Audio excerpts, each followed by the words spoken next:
Bonjour chers amis internautes, c'est Karine Bianda pour l'émission Droit et Société. Aujourd'hui, je me retrouve au bord de l'océan Atlantique et je suis à plusieurs kilomètres, milliers de kilomètres de l'embouchure du fleuve Congo. Dommage, j'aurais voulu bien nager jusqu'à atteindre l'embouchure du fleuve Congo. C'est quelque chose de magnifique, mais du moins, je me suis bien inspirée. Et je voudrais vous remercier pour être à l'écoute. J'ai débuté un sujet concernant l'ignorance de la loi. Le pays dont la Constitution fait mention de nul n'est censé ignorer la loi. C'est-à-dire que censé ignorer la loi, cela veut dire qu'au moins chacun dans son entendement devrait au moins avoir une idée de ce qu'il doit s'abstenir de commettre comme acte délictuel, acte criminel, acte infractionnel. C'est-à-dire que chacun doit être dans ses gardes, du moins savoir que voler c'est une infraction, l'injure c'est une infraction, injure publique, et mentir est une infraction, falsification des documents est une infraction. Il y a beaucoup bien des infractions qui sont citées par le code pénal congolais, mais aussi l'ignorance de la loi, c'est-à-dire que savoir que lorsque il y a des conflits, il peut y avoir par exemple des conflits fonciers, des conflits matrimoniaux, des conflits après décès d'un père. Il y a plusieurs conflits qui s'ensuivent lorsque vous perdez par exemple le père. Il y a après ça les successions, les testaments. Et lorsque tu te sens lésé d'une manière ou d'une autre, il y a des procédures. Il y a un droit que nous avons, chacun de nous, de porter plainte, d'aller au tribunal compétent en la matière. Ça peut être le TRIPEI, ça peut être le tribunal de grande instance ou la Cour suprême, selon les hiérarchies de ces juridictions. Et chaque Congolais a ce droit de porter plainte. D'une manière ou d'une autre, chaque Congolais a droit à revendiquer ses droits. Voilà. Et alors, comme toujours, je commence par le sujet des vulnérables, c'est-à-dire la femme et l'enfant. Et nous avons eu abordé déjà une partie du sujet concernant la femme veuve qui ne connaît pas ses droits, d'aller chez le notaire après le décès du mari pour pouvoir ouvrir un dossier, une affaire concernant les legs, ce que son mari leur a légué avec ses enfants. La femme, en fait, la femme légitime. Il s'agit de la femme légitime. Parce qu'actuellement au Congo, jusqu'à preuve du contraire, lorsque la femme perd la veuve et l'orphelin se retrouvent après les deuils, se retrouvent seuls, rejetés, on lui arrache même les biens, et c'est plutôt la coutume, la tradition qui prend le dessus. C'est la coutume et la tradition qui gèrent l'affaire en fait. Et la femme, la veuve et l'orphelin ignorant de la force de droit d'aller porter plainte et de pouvoir recevoir justice, se faire justice. Et aussi, nous avons eu à exposer le sujet de la femme qui est victime de violences sexuelles.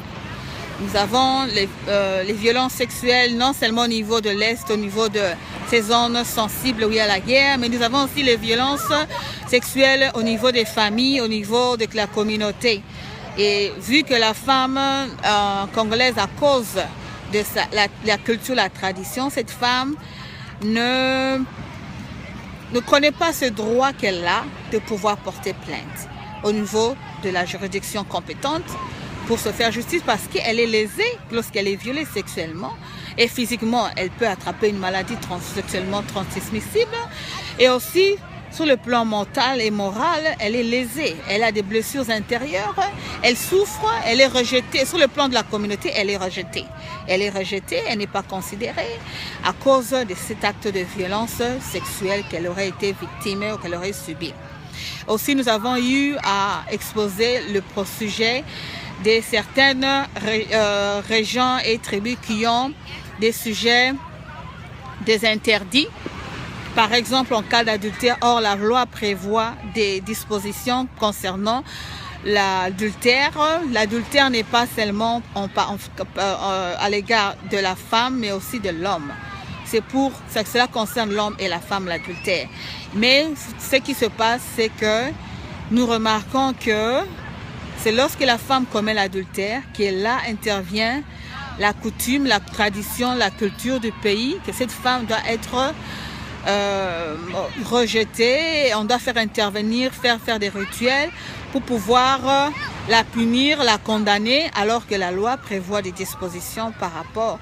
La loi congolaise et cette loi qui protège la population congolaise, qui protège l'homme et la femme. Parce que la constitution de notre pays, dans son article 12, dispose que tout Congolais, homme et femme, a droit à la protection de la loi.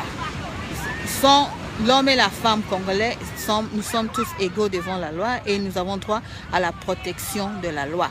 Alors, contrairement à ce qui se passe, c'est lorsque la femme commet l'adultère que c'est un problème, c'est un sujet de condamnation à mort, parce que quand tous ces rituels faits à la femme, l'objectif et le but, c'est de pouvoir amener la mort de la femme.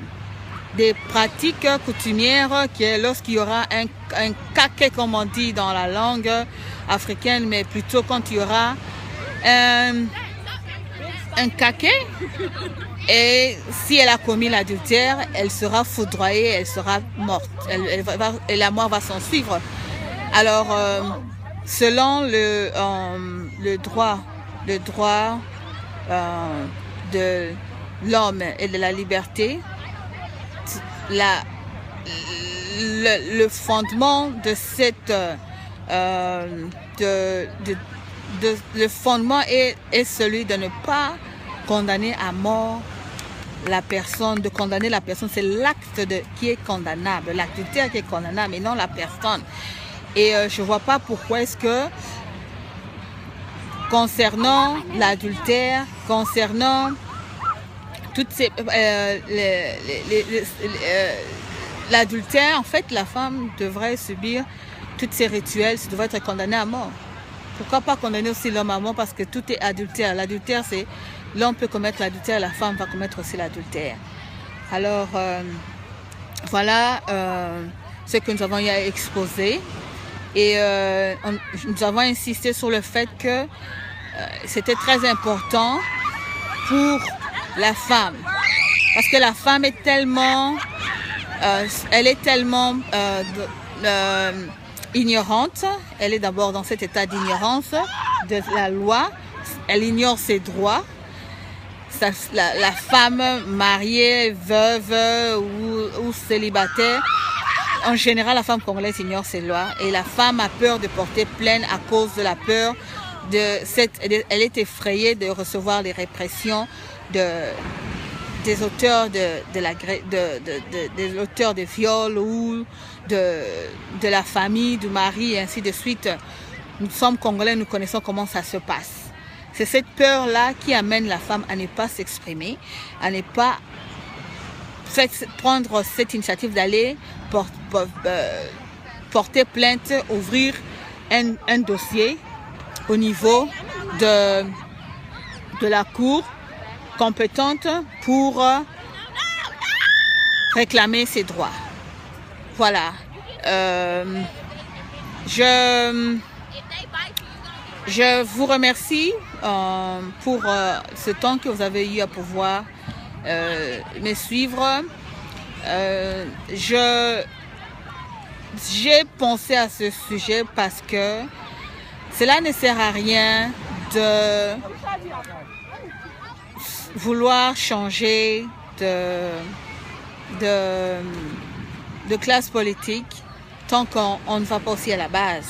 Parce que la prochaine classe politique qui va venir, qu'est-ce que cette classe politique pourra apporter tant que nous-mêmes, la population, nous ne connaissons pas nos droits? Parce que, écoutez, quand vous ne connaissez pas vos droits, il n'y a rien qui se passe.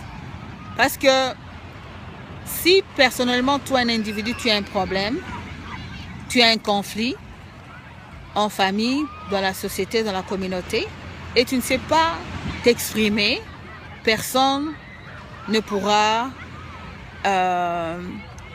résoudre le problème. Et si ça doit être toute la population, parce que dans toute société, il existe des conflits. Toute société humaine est butée à des conflits. Nous avons tous des conflits de manière ou d'une autre.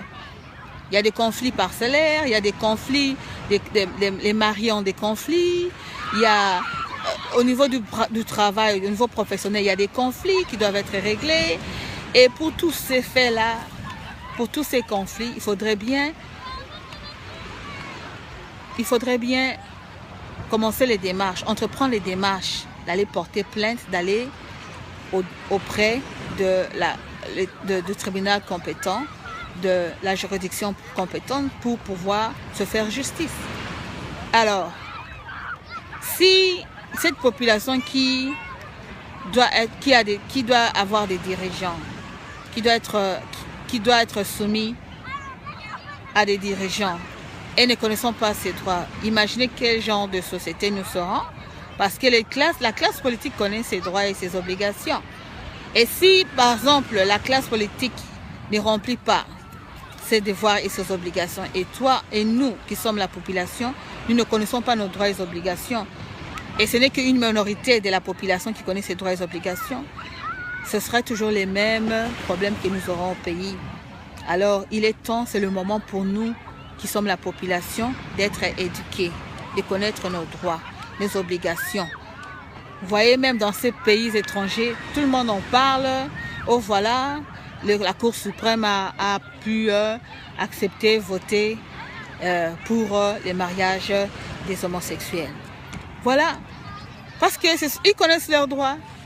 Ils ont dit qu'ils savent que cette minorité des homosexuels savent que si nous apportons notre problème au niveau de la justice, nous faisons pression, on va nous écouter, on va voter. De la même chose, ça c'est déjà, ce n'est pas encouragé parce que c'est déjà, c'est quelque chose qui est déjà,